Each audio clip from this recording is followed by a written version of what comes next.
And tonight I'm incredibly honored to actually introduce to you a fellow that I have watched for many years now. But I realized as I was preparing my presentation tonight that I didn't have as much a clue about as I thought.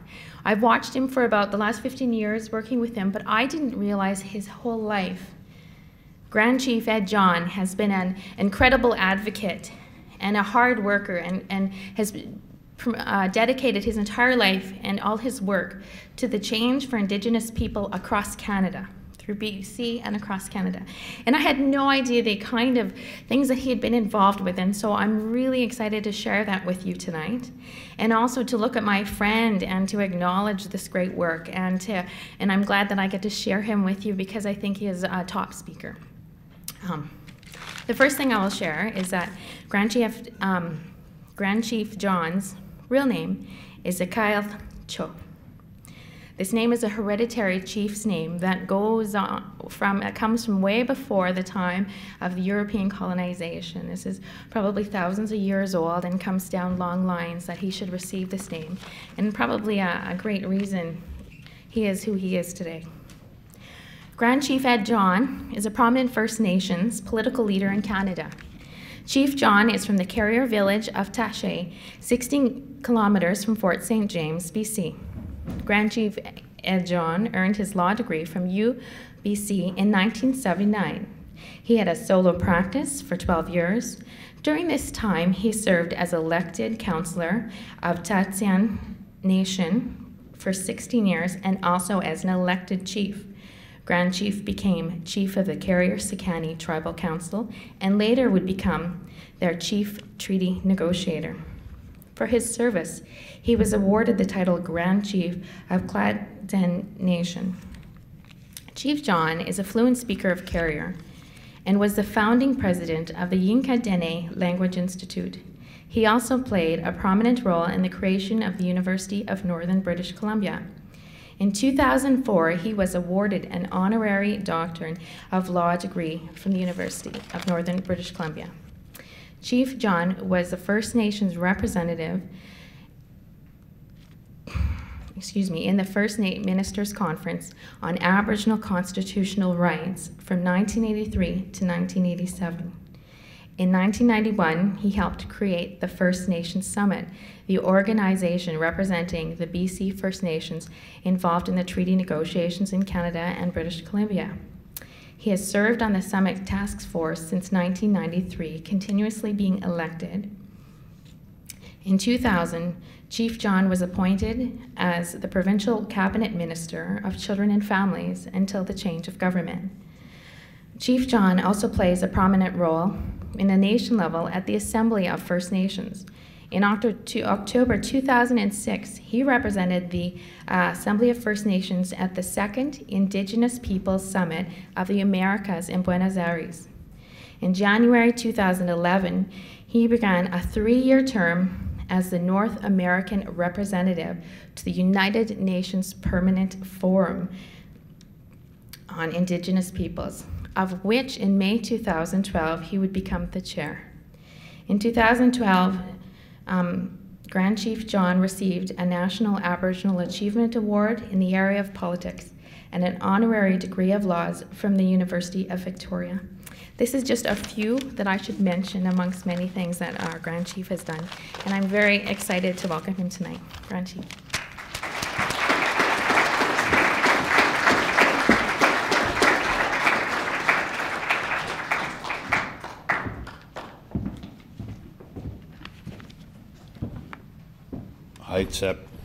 Ka. To my dear friends, for the welcome here tonight, thank you. To the Coast Salish people, Tl'azt'en ne Masi no Tasni, Jane Keo Tl'anauts Dilin Dine Yan. Dine at any way at it duck and the Talka, it was who ne Zio the Tl'azt'en. Tl'azt'en ne was then. Tunze and did Annie halga ni sa dahne wa no tos shin. Salta kelne belotne jahadil chebe sal skana da kel gana ya haltak. Wa su masi no tasni. I wanted to share some words with you in my language, the ideas that I learned as a child speaking, growing up in my community with my parents, my siblings, my grandparents, the elders, whose only language was ours. And that English was the second language that many of them didn't understand or didn't speak. And I was fortunate in that period to be raised in a community so isolated in many ways. The nearest town is 45 miles away. And I remember around this time of the year in December, we'd go to a residential school and we'd come home and we'd take us a good day to get home on a team of horses and walking that distance. So I wanted to give you a sense of who I am and where I come from. Part of the Dene speaking, Daket, we say in our language. Part of the Dene speaking peoples who extend from the Chalcotin in the southern part of British Columbia all the way north into Alaska, into northern British Columbia, into northern part of Canada, Alberta, northern Saskatchewan. And in fact, in southern, southeast United States with the Navajo Apache, who are our linguistic cousins, we understand their language as well. We speak the same language in northern parts, California, southern parts of Oregon, many different tribes who speak our language as well. We found out through people from our communities who went down to pick fruit down in the Oregon area. Somebody is sitting in a bar and listening to people talking and said, hey, these guys must be from home. So he went and introduced himself. Said, no, we're from here. So now we understand about our identity and about who we are and where we come from. As our elders remind us and we remind our children and grandchildren, always remember who you are and where you come from.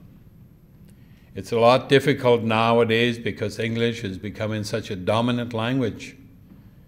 But nonetheless, we continue to try and we continue to express who we are, like my sister here, identifying herself and her community. From the bottom of my heart, the Coast Salish peoples, as I said in my language, the work and the lands that we share and how important it is to acknowledge the Coast Salish peoples and their place, and that this is their traditional territory. It's never been surrendered, it's never been ceded in any way whatsoever, and it still continues to be that land that belongs to these people.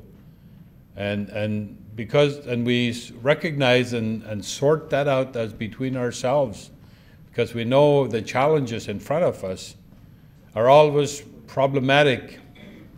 In the 1859, February 14th, Governor James Douglas issued a proclamation that said all lands and mines and minerals therein belong to the Crown in fee. A proclamation by a governor taken with a stroke of a pen, all the lands, Indigenous peoples in this province.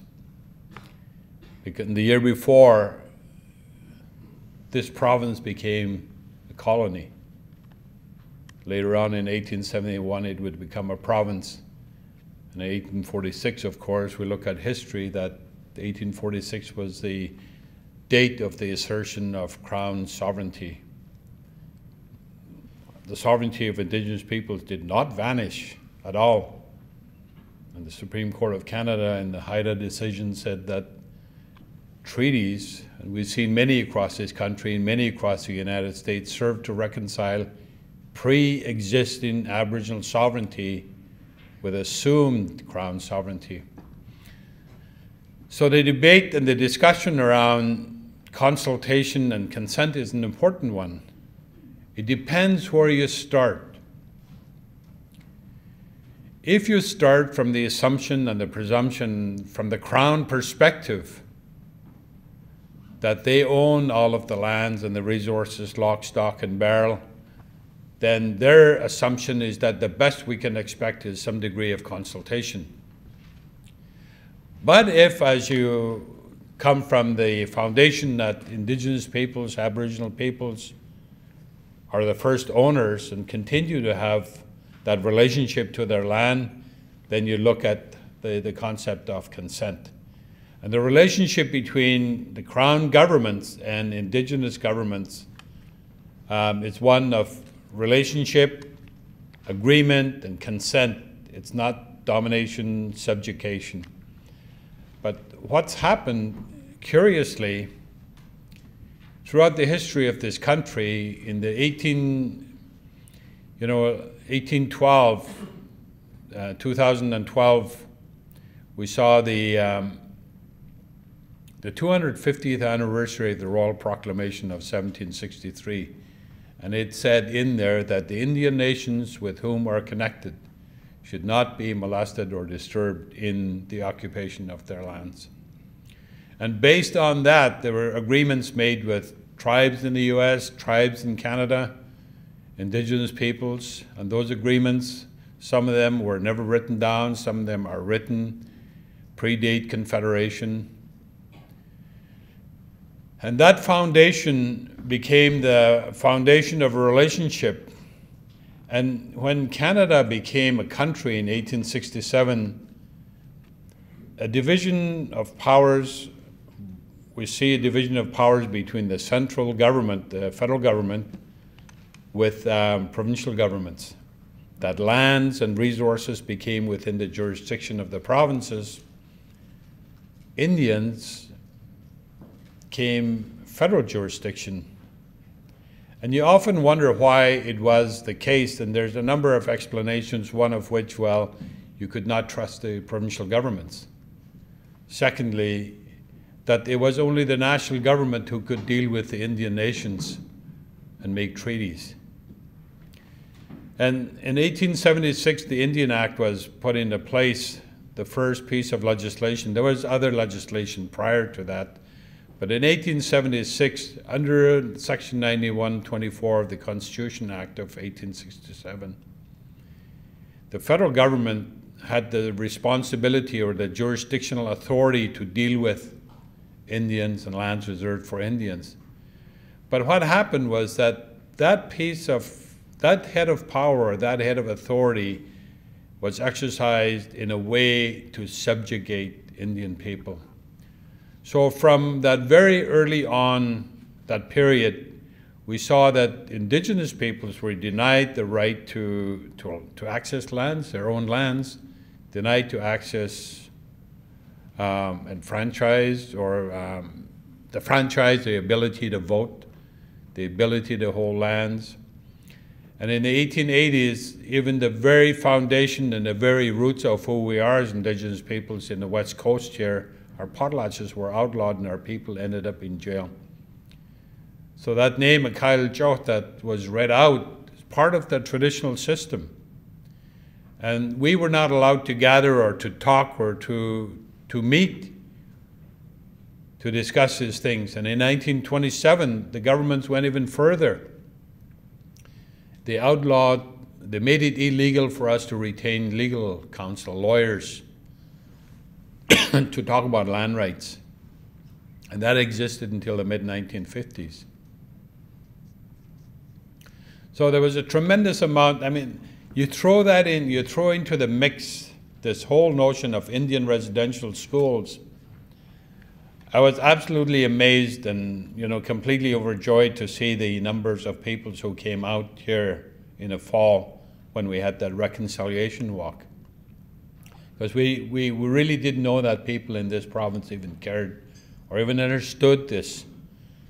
But the stated policy of the Indian residential school system was a part of that whole denial It was, as stated in the policy articulated by federal government officials, to kill the Indian in the child.